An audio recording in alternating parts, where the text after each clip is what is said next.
Hey guys, I'm here with Stephen Benson for the second time. We've done an interview before. Welcome, Stephen. Hey, how's it going, Matt?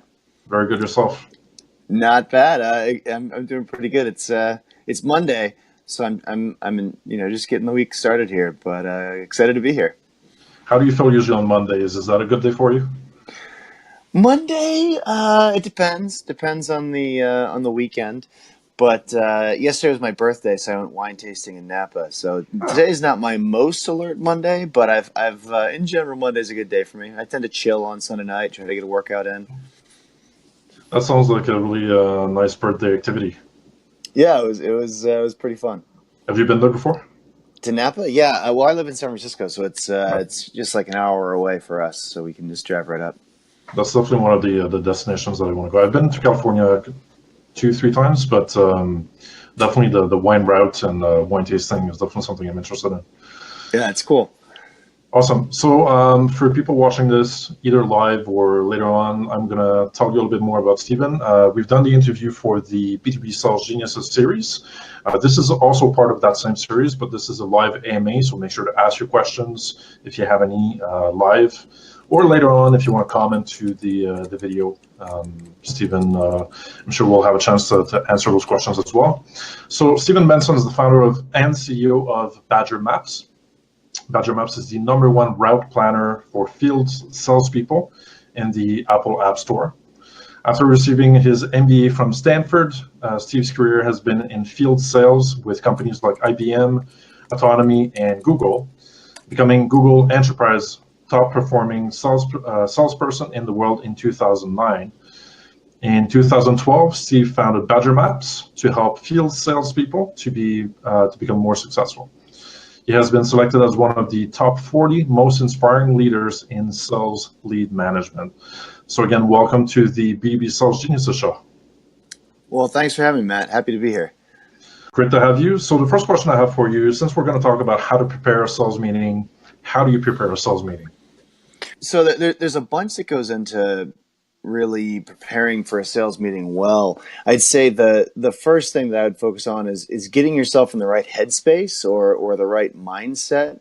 I think that's really the first step. And I guess the mindset that I would encourage people to have is that you're not selling, you're communicating value about a product or a service that you really believe will benefit this person that you're talking with and having a meeting with.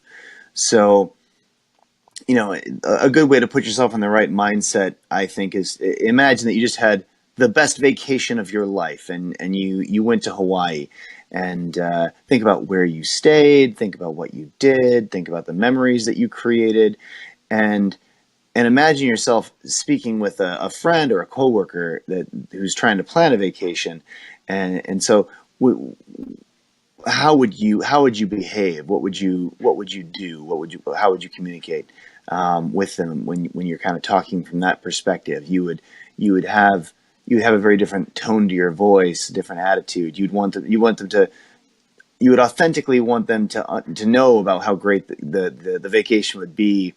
And if you a lot of times people have an idea that sales is about pressuring someone, something that they don't need. Like, you feel like a used car salesman who sold you your first car, right? Like there's that kind of pressure experience, but you know that the service that you have creates a ton of value for your customers, and you want to kind of have that in mind, that experience in mind, that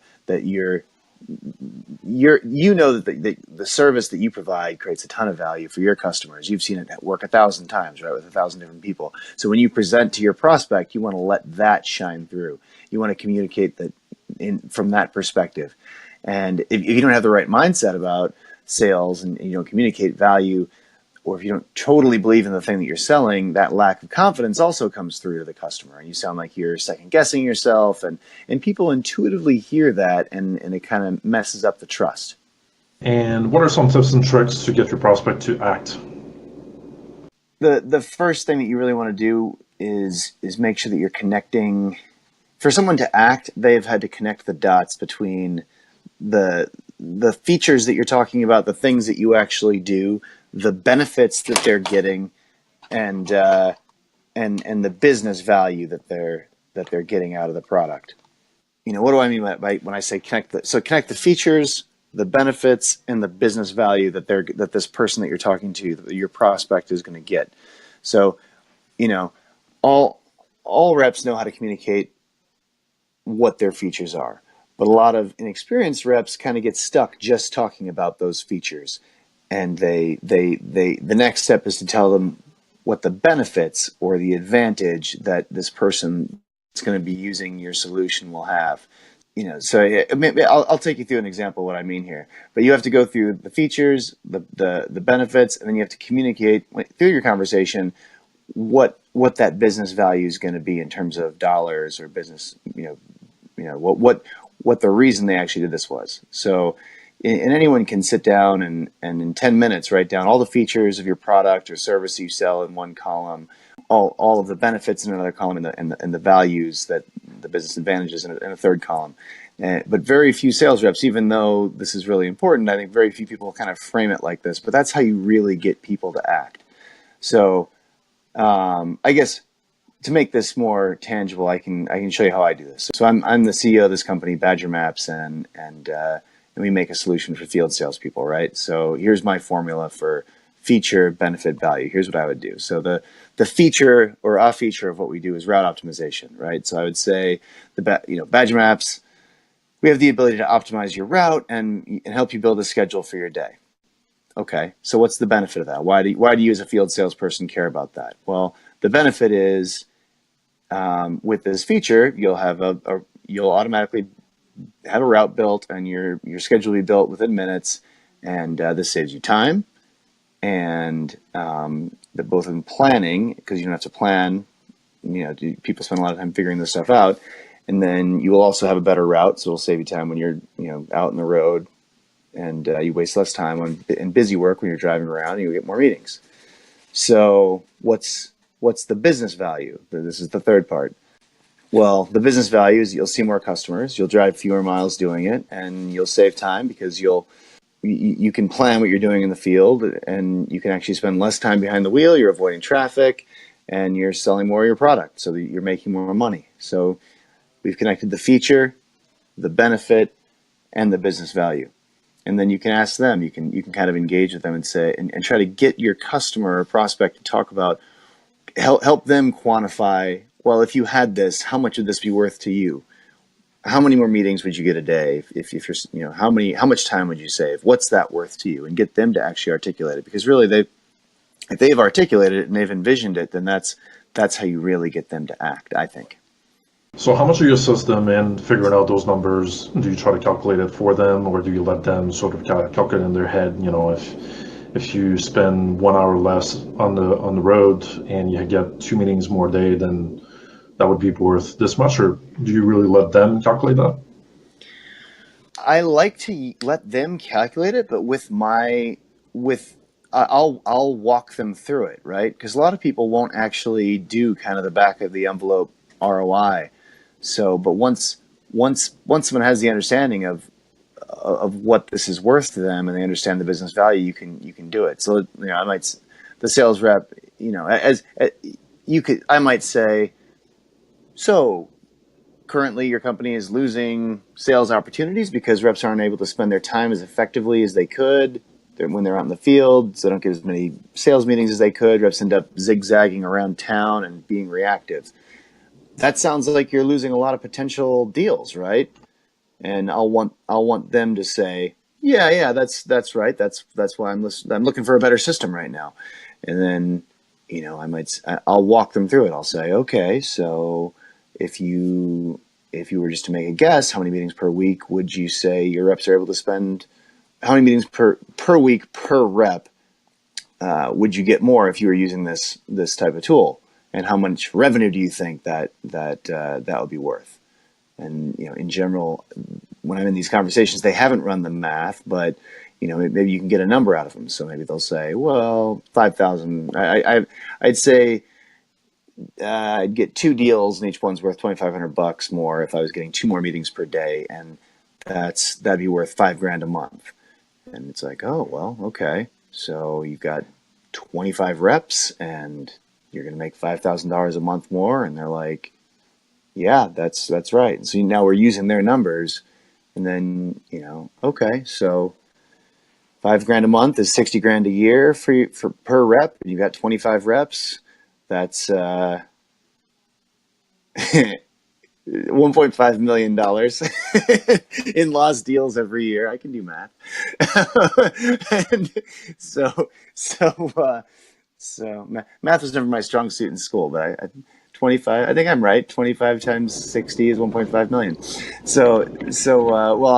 I'll okay. Well, I'll show you how you could be doing this with Badger, and then your reps will be able to get those extra meetings. You'll make that extra money. So the I've walked them through this ROI conversation, and gotten them with their numbers to say, I believe this is worth $1.5 million a year for me to have this for my 25 reps, and it costs a 20th of that. So this is a good idea. I should do this. I think it makes sense. If they do the math themselves, they'll be more engaged in the benefits of the app because they concluded themselves that it's really worth it, as opposed Yeah. to you trying to sell them and telling them you can save this much money and make this much more. Right. One curiosity about your app: what happens if one meeting gets canceled? Does the route kind of get recalculated? Yeah. So you can. That's a big part of the value is that reps are in the field and their day is always changing, right? They get a call from an important customer or prospect, and they have to go to the other side of town and deal with them, and so they have to rework their whole schedule because they can't be back here. It's one of the challenges that people don't understand about field sales is that it's very different from selling on the phone because you actually have to be physically located in all these places, and you can't be in two places at once, right? So, and you're often juggling meetings, and things are often canceling or often being added, and you have to be able to adjust on the fly. And so we built a lot of capability around you know setting people up so that they can have these setting people up so they can make these changes on the fly. That's something that we've had to deal with a lot, is helping people kind of be reactive and give them a way to recalculate themselves and recalculate what they're doing on the fly. How do you communicate in a way that hooks your prospects, their attention? How do you get their attention? When you're giving a presentation or you're preparing to give a presentation, getting people's attention and kind of capturing them with a hook is really important. One of my favorite things here is to think about what I call the dinosaur feature. So the dinosaur feature is kind of the way I like to hook people in, because in a sales call, it's not a book or a movie. You can give away the ending and the point and the most important things at the beginning. And, you know, especially if there's high level people in a meeting, they often like to focus on the takeaways rather than how something works. And so you kind of give the punchline at the beginning. A lot of people, our instinct when we're telling a story is to put the punchline at the end. But in sales, I think you want to make your point up front. And that's why I call it the dinosaur feature. It's after Jurassic Park. So the movie Jurassic Park, the visitors were, their minds are blown because you bring them into a park, you get them off the plane or the boat or whatever, and you put them in this Jeep, and right away you show them a dinosaur, right? So they would take them and they drove right up to this dinosaur laying on its side, and they like touched it and stuff. You didn't go into the details. They didn't talk about the features of what they were doing. They didn't take them to the lab and show them how they made the eggs. You blow their minds by showing these kids and visitors a dinosaur. And if you've done your pre-call planning appropriately, and you really know why this person's talking to you already, and that's an important thing to think about too, is preparing. A part of preparing for a call is having a conversation with someone where you've already kind of chit-chatted about why are we having this meeting, what are you most interested in, what are the key pain points, so you really understand them. So if you can then map what you do to that key pain point and show them right away, right off the bat, and focus on what they're most excited about, that's really it's that main reason that they're talking to you. Show that to them up front and get them excited about it, and then they pay attention to the rest of your presentation. So for me, we do a lot of different things at Badger, right? And there's 4 or 5 major areas of value and features that kind of create that, and so I'll make sure, if I'm going to be talking with some executive who's thinking about using this with their sales team, I'll make sure that I'm talking. I make sure I understand what they think is most important, and then I map my thing to it. Like, so is it routing and scheduling? Well, then I show them, how quickly and easily they can use our lasso tool to like draw on the map, and then build a route or a schedule for as a salesperson in the field. If it's lead generation, I'll show them how we do lead generation. If it's focusing on the right customers and getting their sales, making sure the salespeople have an ability to focus where their time, where they're going to spend the most stuff, I show them how we do that. If it's CRM stuff, I show them how, in getting reps to use the CRM, I show them how easy it is to capture data from the field using Badger. But point being, I make sure I know what they care about, and then I show them that thing right up front, and I call that the dinosaur feature. That makes a lot of sense. Okay. What are some tips to prepare to give a presentation? Well, the first thing, when I tell my reps, don't present the product during a presentation, and that doesn't make a ton of sense, but let me explain what I mean by that. So during a sales call, I think you should be presenting about 25% of the time, and the rest of the time it should be spent selling. So communicating, qualifying, agreeing, understanding, creating vision, creating a shared vision, and showing the prospect what the benefits are, and showing them how they can really achieve those benefits. You want to spend your time identifying and qualifying your prospect's major pain points, and not just running through a slide deck and presenting things. So get the person you're presenting to describe the specific problem they're trying to solve with your product. A trick I use for this, I'll ask them, hey, to step back for a second, why did you agree to this meeting? What's the problem that you were trying to fix? And get them to articulate why you're here, and make it conversational throughout like that. Genuinely help them understand if your product solves that pain or not. A good sales rep, it feels like you're talking to a consultant who happens to have an expert in this one area, and through communicating like that, you really create a lot of value. That's kind of the first tip is don't present. Don't spend the whole time presenting and just going through your deck. Have a conversation, and I think and focus on them. It's less about you and more about them.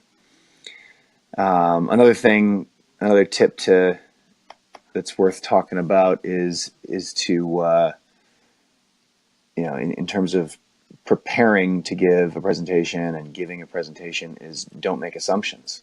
A lot of people make assumptions when they're giving about the prospect. They think all their customers are the same, but it's important to. I always check in with people by saying things like, "So what you're saying is," and kind of create that conversation. Repeat what they said. Clarify what they mean in the conversation. Don't tell them their problems. Present it in a way. Hey, well, some companies have this problem. Is that the same for you? So that's kind of, a lot of customers we work with have this, but I'm not sure if you have it like that or not. But is that how it is for you, or is it some other way? Get people don't like to be told; they like to ask, be asked, and it's not good to assume everyone's the same. So that's another key tip. Another one is that I see a lot of inexperienced reps doing. I see people confuse a presentation and a training session. These are two very different things, and a sales rep needs to do both of them. But you don't want to jump into the weeds and show someone exactly how your product works and how the features are operated. In a sales presentation, you want to spend more time on the value you can create for their organization. Once they have decided to purchase, or if you're talking to the person that's actually going to be using it and they want to know, how do I use it on a day-to-day basis? That's the time for a training session on how do I actually use this thing. But at the sales level, I think it's important to to demonstrate the value of the product and not show every feature and how it works in detail. The goal is not to teach them to use your product. The goal is to sell them the product and get them to purchase it. So those are kind of my three thoughts that I have on that. So of course, the goal of the presentation or the meeting is to close, to make a sale. So how do you create urgency and close a meeting? This is at the crux of a good sales call, right? Like the ability to get someone to actually move and actually do something is one of the key skills that a salesperson needs to do. This is so important to create the urgency and the desire to act. I guess to create urgency in someone's mind, you have to show them, you have to turn this on its head and show them why not taking action is going to be super detrimental to their business. If you don't do this, these are the things that will or will not happen. And a lot of times, the biggest competitor in a sale is doing nothing, right? That's often the reason people don't purchase. And I obviously for me for sure at our company, that is the biggest reason people don't act. People have been in sales and doing field sales and meeting with customers face to face for 1,000 years, right? They haven't had modern technology, and why should they change and get something like this now, right? Like why? That's really our biggest competitors for sure. Always, especially because we created kind of a new thing here for field salespeople. It's them not acting because they already have a way of doing it, and they're like, well, I'm getting by like this. This thing looks cool, but will it really help me that much? I don't know. And the way you get around that is you really bring the pain they're experiencing to their attention, and people don't always know they're in pain, right? This is why you're supposed to get a physical every year, because until a doctor asks you if anything is wrong, you might not really be thinking about it, right? There's the concept of the frog in the pot of boiling water, and the water starts out cold and it gets warmer and warmer, and your customer's like the frog, right? They don't always realize they're in pain or that there is a better way until you get them to take action. So how do you do that? You create urgency with telling stories. I think you tell them a story about another customer that's just like them or similar to them in XYZ way that they can really relate to, and show why this customer was extremely successful using your product or service, or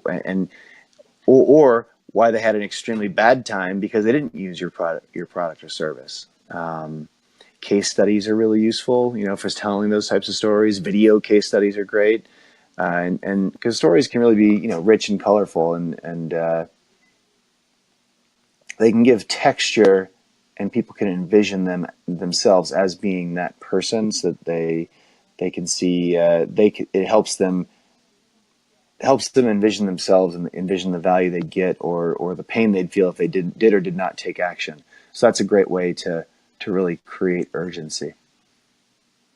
The other thing you can do in terms of getting action and creating urgency out of people is really being effective about closing. And there's obviously a million books written about closing, but finishing a sales call or a sales presentation on agreeing to what the next steps are is really important. You want to go into a meeting with a plan. What are the next things that we want to progress this sales cycle? And know when you have 5 minutes left in a meeting before you're going to run out of time, and start thinking about and talking about what those next steps are, so that you don't want to leave them thinking, oh, the next step is to think about this and get back to them. That's not a next step, right? You want to make sure you've covered everything, and that both parties have something concrete to do. One thing I like to do, I like to ask people, on a scale of 1 to 10, how much have we covered what you wanted to cover today? That's a good way to kind of transition at that 5-minute point. Ask them that, and get them to agree to what happens next. So what are you going to do, and what am I going to do next? So in terms of next steps, I'm going to get approval for a 3-week trial for your 10-person team, and you're going to send me over the territory data and the names and the emails and the stuff that I want to get this trial set up. When do you think you'll be able to do that? So you're asking them to do something and by a certain time, and you're saying, I'm going to do this and by a certain time. Maybe you're going to get them ROI information by this date. Maybe they're going to get you, maybe they're going to find out if it's in the budget or not by that date. But you both have something to do and by a certain time, and that's clear, actionable next steps. That's really important to getting someone to actually take action. Awesome. Now I can see how that if you're not doing that, then your chances of things moving forward are lower. So I think that's really important. We're going to try to wrap up this call. So any call to action? What would you like people to do? Who's your software for? Call to action. If people are in sales and specifically field sales and meet customers face to face, we've built a product that helps them with a bunch of things, help them be more effective in a bunch of ways. So I'm always happy to chat with people, and if someone wanted to do a trial of our software, our solution for field salespeople, be happy to let people do a free trial of that. Just mention the name of this show and to any of the people that you're talking to over here, and I'll put notes down that they can have 2 months of Badger free just to kick the tires and make sure it fits them. But a little spiff for your listeners, I suppose. That's fantastic. Thank you so much. Sure. Steven, it's been a pleasure, and hopefully we'll have a chance to do another AMA on a different topic at some point. But thank you so much for your time. Yeah, thanks for having me. This has been fantastic. All right. Have a great day. All right. Thanks. Take care. See ya.